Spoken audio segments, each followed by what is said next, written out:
Thank you for coming back to my channel for your stimulus check and stimulus package update. Please subscribe to my channel. Please leave your thumbs up and please leave your comments. First of all, I want to say thank you so much for all the support that you give me on this channel, allowing me to do this. Thank you so much. Bitcoin, WhatsApp, any type of cryptocurrency that you may see in my comment section.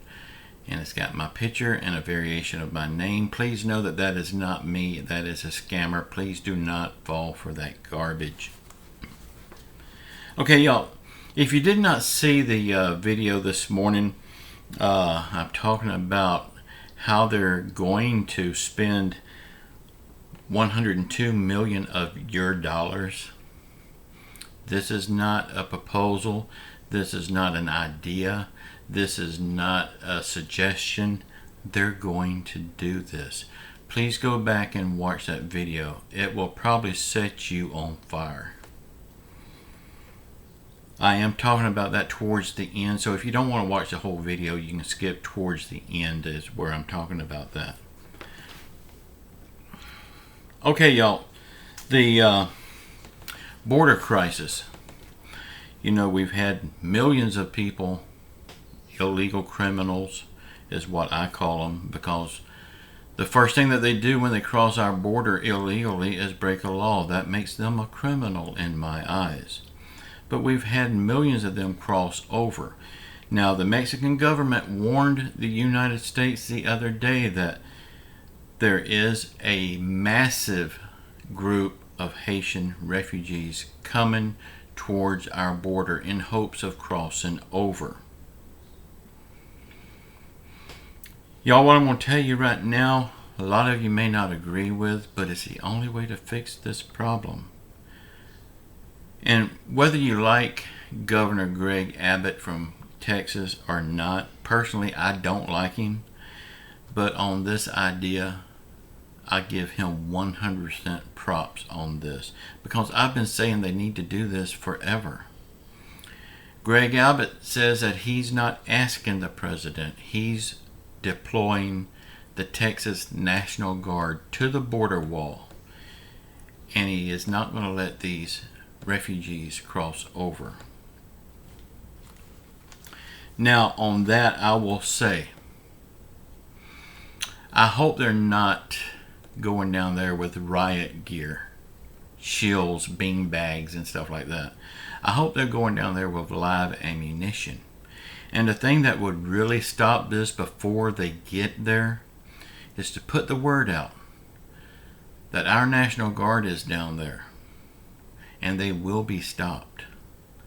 And even go a little bit further. Don't just send the National Guard, send the Marine Corps, send the Army, send the Air Force down there and be waiting. And give them live ammunition and get out of their way and let them do their job to protect our southern border. Joe Biden opened this border. He quit construction on the wall when it was already paid for, wasting your money. And he has welcomed all of these people into our country without mask, without the poke in their arm, bringing their drugs, bringing their crime, and he's welcomed them into our country. And of course, if Greg Abbott hadn't stepped in and done this, he would welcome these into our country as well. But if we put the warning out right now that the first one that crosses our border will be cut down by our military, I guarantee you they will turn tail and run the other way. And if we put that warning out, if some crazy person comes through and crosses our border, we have to follow through with our threat to cut them down. It would only take one or two, and the rest would turn around and go away. The problem would be fixed. But of course, everybody is so in love with everybody right now. I mean, except for people in other countries. They're not in love with us. But if we don't do something to close our border, we will not have a country very much longer. I know this is harsh, but when people are invading your country, that's war. War is not pleasant. Now, whether our government calls it war or not, war is what it is because they're invading our country. Okay, enough on that. Y'all, I was thinking, all of these meetings that Joe Biden is having behind the closed doors with the lawmakers, trying to persuade them to get the bill passed, trying to persuade them to go with his plan, trying to get help for the American people, or at least trying to make it appear that he's doing this.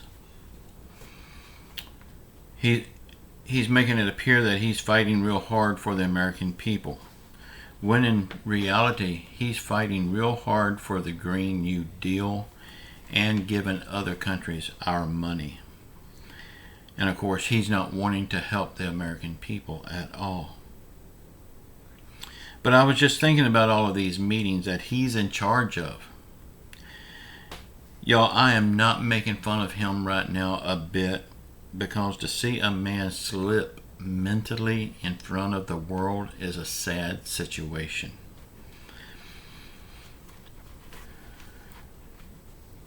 Y'all, my mother suffered from dementia. It's not a pretty thing. And when one person in the family suffers from dementia, it's just like cancer. The whole family suffers. But I was thinking, we've all seen him try to communicate, and he cannot communicate. He forgets his words. He forgets what he's even doing there. In fact, we seen this on this town hall meeting the other night. He stopped and said, "What am I doing here?" He's asking himself, what is he doing here? He cannot talk without a teleprompter. And then even with a teleprompter, he can't get the words out. So I was just thinking, all of these meetings that he's conducting, that he's heading up, what's really happening in those meetings? How are those meetings going? I would love to be a fly on the wall in just one of those meetings with a video recorder, of course. I don't see him conducting a meeting. I don't see him being in charge of a meeting. Now, he could call these meetings and have his handlers in there conducting the meetings, but I don't think it's him.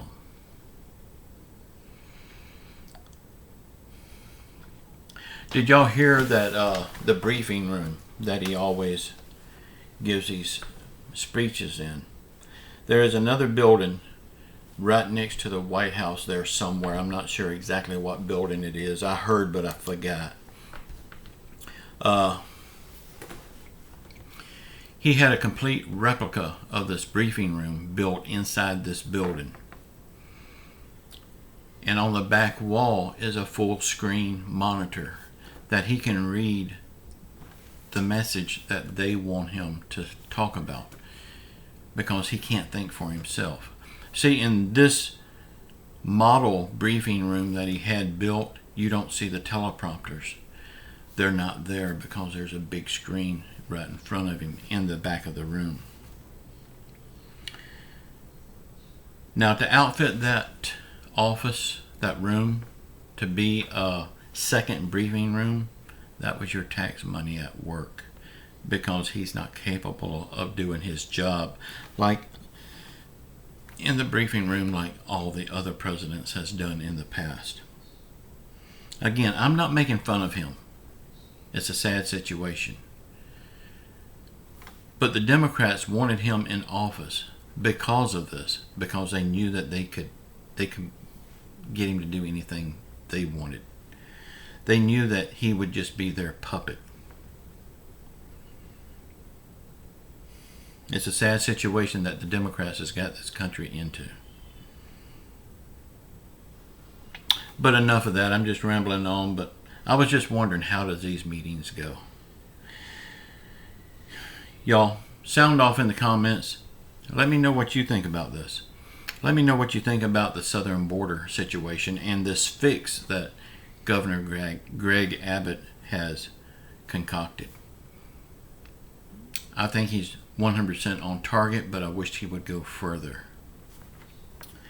Let me know what you think about these meetings with Joe Biden.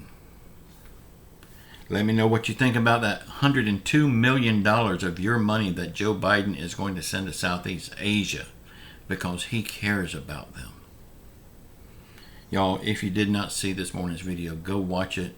I talk about this in depth about the Southeast Asia sending them $102 million.